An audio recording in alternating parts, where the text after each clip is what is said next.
But his wife Jane, had gone to Swarthmore College in Pennsylvania and had been raised as a Quaker in Indianapolis. That was just a lucky stroke. And I finally finish off the letter by saying, look, somebody else could probably cobble together a pretty good life by trolling the internet, you know, and as you've included a lot of autobiographical information in your book, so, you know, a real, you know, a light-fingered journalist could probably put together a book in no time flat. But I'm a good researcher, and I'm a good writer, and I'm the guy for the job. So I ended it on that immodest note, and I sent it to him. About a week later, I got a postcard. And I turned it over, and there's a little drawing of Vonnegut smoking. And above his head it says, okay. And I wrote back, I just went on a sheet of paper in 48 print type, I said, Calais, Mr. Vonnegut said okay. And I sent that back to him, and he seemed to like that too. So that began kind of an odd friendship between us in the sense that, having decided that I was his biographer, he laid claim to me, almost like a prospector, in the sense that I was a little bit taken aback early on nights now and then, and my wife and I would be watching a movie, and at 9 o'clock the phone would ring, and I'd pick it up, and a voice would say, "This is Kurt Vonnegut. How's my biography coming?" And I was early on into the process, but he was quite eager to have this done. And a couple times a week, he would send me a postcard with people I should interview, and their names and addresses. He sometimes sent me articles for magazines that he collected, that he had written. He just wanted to keep up this constant link with me. So as I interviewed people, I would type up my notes and send them back. And look who's talking about you, and look who I've interviewed, and remember so-and-so? And so that's how it went for a while. Until finally I realized that that I couldn't really write a biography like this because it was too scattershot. The occasional phone calls, from him when he would just want to reminisce, would take me off guard. Sometimes Vonnegut would call up when he was lonely, and he was an 84-year-old man, and I began to pick up, the idea, the sense that he just wanted to talk. Two words that acted like a magic charm on him were Lake Maxinkuppee. Lake Maxinkuppee is a freshwater lake due north of Indianapolis, created by a glacier. You can drink from it. I have. You just cup your hands and drink from the lake. That was the scene of his happy, happy childhood summers. His family owned a collection. There were 5 cottages on the eastern shore. At one time, there were 17 Vonneguts in the Indianapolis phone book. They had their fingers in everything in Indianapolis. They were German-American immigrants, free thinkers, Unitarians, and they were on school boards. The largest hardware in town was owned by Vonnegut. They invented something that you probably touch once a week. The crash bar that opens doors, invented by Vonneguts. They owned the candy company in town, the overall making company in town, and even the coffin making company in town.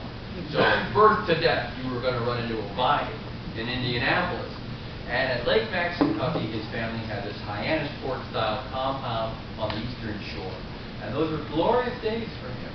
He felt surrounded by family. He felt surrounded by people who cared about him, who knew his name. He was kind of a gawky kid, a bit of a nerd in school. But when he went to Lake Maxinkuppee, he could do no wrong. He was Kurt Jr. His father's name was Kurt as well.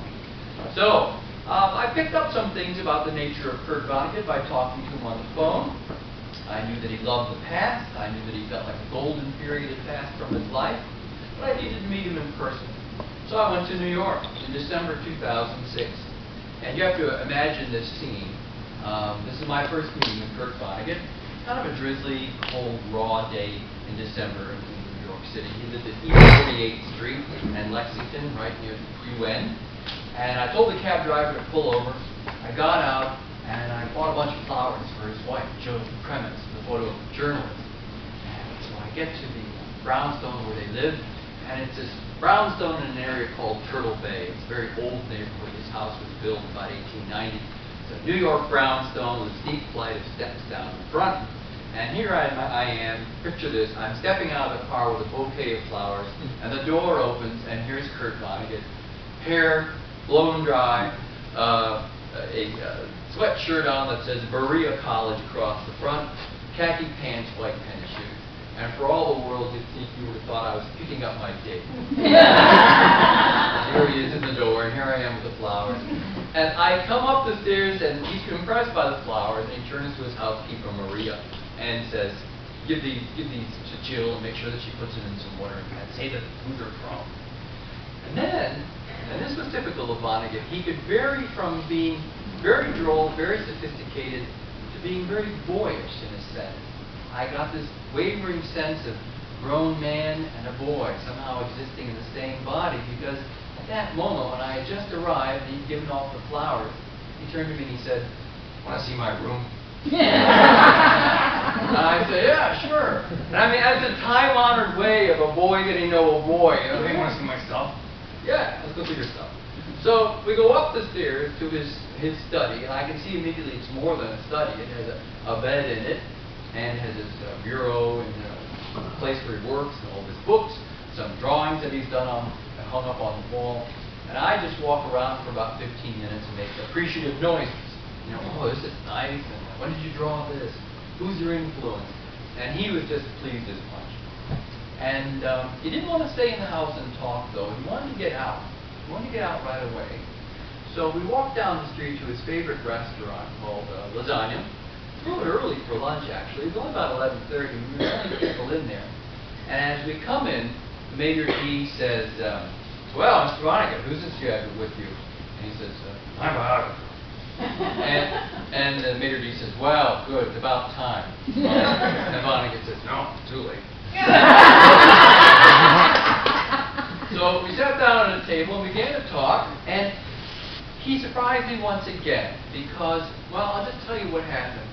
I thought this was going to be sort of a get-to-know-you type lunch where we just chat and talk about our lives and what we read, that sort of thing. And instead, he unloads immediately about the injustices that have been done to him in life. His parents never really appreciated him. He was the youngest kid in a family of 3. His elder brother was Bernard Vonnegut, atmospheric physicist, the man who invented cloud seeding. His sister, Alice, was tall, beautiful, blonde, Germanic-looking, and a complete ditz.